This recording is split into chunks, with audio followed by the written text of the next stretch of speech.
We're at TVLine's Comic-Con Lounge, presented by ZTE, with the co-creators and star vice principals. I love this show.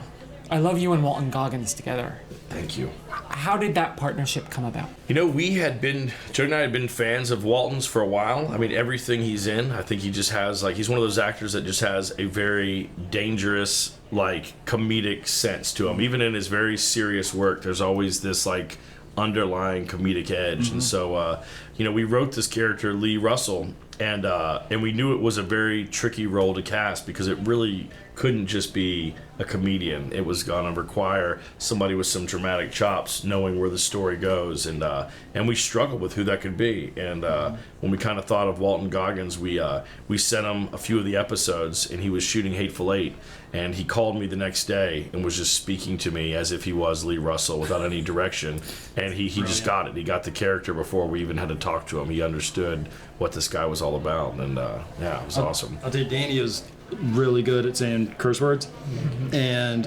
it's sometimes it's I think it makes actors almost uncomfortable because he's so quick and so can get them.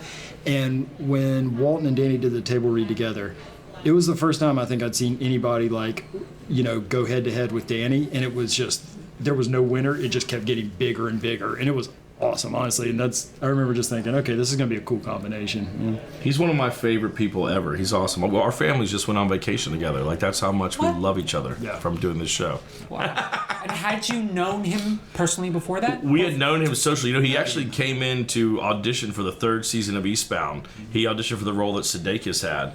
And Sudeikis was who we were imagining, but from his audition, we were just man, that's amazing that he even is aware of what we're doing, and we should try to figure out something to do with him down the road. And then when I was doing This Is the End, he was shooting Django, and so me and him bumped into each other down there and caught up. So we would kind of bump into him here and there, but he was always somebody we were kind of excited to work with. For sure. I'm glad we waited because now we get to use him for the whole 18 episodes or whatever it is. He doesn't just die of a heart attack in the third episode. What is it like in those scenes when you and Walton are really going at it? How many takes does it require? I mean, I watch it and I think, it's just so much fun to watch. I can only imagine for you how much fun that is to shoot. It is a blast to shoot it. One thing that's really fun is that we with a lot of our stuff, we really love to make sure that the world feels like it's real. Mm-hmm. So we will go out of our way to cast non-actors, and for our extras, for our supporting roles, we'll really try to find local talent wherever we're shooting. Mm-hmm. And we were shooting in Charleston, South Carolina, and it was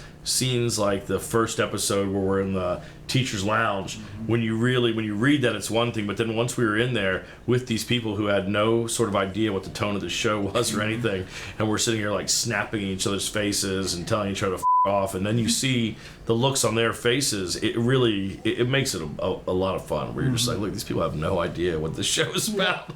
I was literally thinking about that scene in terms of what is this scene like? I was thinking about those people, what is going through their minds as all of this is happening around them. My favorite parts is when they're just they're trying to flinch out of the way. You're these two people are just doing this. And every single time we've done whether it's Eastbound or Vice Principals, there's always, it's never like HBO. They're always cool, and it's never, I don't know. I don't know who else would tell us no, but there's always an actor or an extra or somebody comes up and is do you know there's kids there and you're saying these bad words, or you're saying this in front of whoever it is we're offending, and we're always yeah, that's the idea. We've been doing this for a while now, so this is kind of what we do.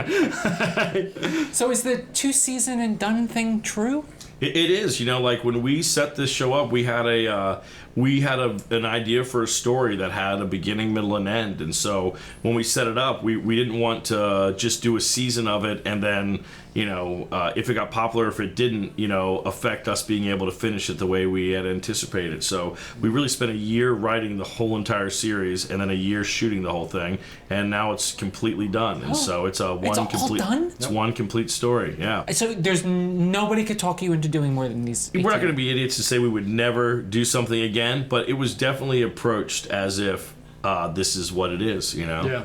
For sure. You're done. And I think that came from being burned on other shows that I've watched, where I invest heavily in the beginning, and then as the show becomes more popular, they start it up and putting in all these filler episodes, Yeah. and then by the time it gets to the end, the original writers have pieced out and they're on other jobs, and you don't have the I don't know, like we really want to come up with ideas just to Yeah. keep it going. We were like, this is HBO is so cool, and this is there's so much out there. Why don't we just go for telling a complete story instead of going for some sort of weird goal about longevity? Sure, just try to execute the idea. We have the best. Damn we you can. and your creative integrity. There you go. Can you say whether in the finale it comes down to one of them finally getting the principal? I will tell you this: that we turned in the last episode to HBO of the second season 2 weeks ago. Done. There is no way anyone will be able to guess where this show goes from where this show begins. It's Nice. nuts.